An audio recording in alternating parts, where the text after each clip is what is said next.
నంద్యాల జిల్లా కొలిమిగండ్లలో ఎన్టీఆర్ సుజల స్రవంతి తాగునీటి mother plant మంత్రి బీసీ జనార్దన్ రెడ్డి ప్రారంభించారు. ఈ సందర్భంగా గత వైసీపీ ప్రభుత్వంపై తీవ్ర స్థాయిలో విమర్శలు చేశారు.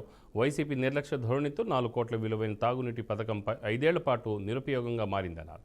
కూటమి ప్రభుత్వం ఏర్పడ్డాక సుజల స్రవంతి త్రాగునీటి పథకం ప్రారంభమైందన్నారు.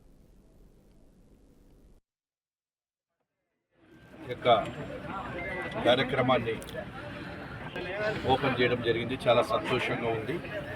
ముఖ్యంగా ఏదైతే గత ప్రభుత్వంలో 3,79,00,000 రూపాయలతో ఆ రోజు తెలుగుదేశం ప్రభుత్వం అధికారంలో ఉన్నప్పుడు, నేను శాసనసభ్యుడిగా ఉన్నప్పుడు గౌరవ ముఖ్యమంత్రి గారు చంద్రబాబు నాయుడు గారు జీవో ఆర్టికల్ 60 కింద 29/1/2018 శాంక్షన్ చేసి టెండర్లు పెంచడం జరిగింది.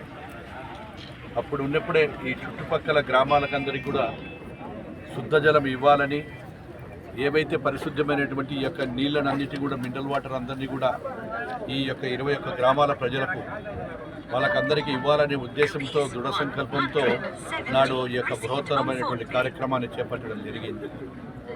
కార్యక్రమం మొదలుపెట్టిన తర్వాత 2019కి కంప్లీట్గా చేయడము, ఎన్నికలు రావడంతోనే ఆ రోజు మేము ఇక్కడ మళ్ళీ ఓపెన్ చేయలేకపోయాము.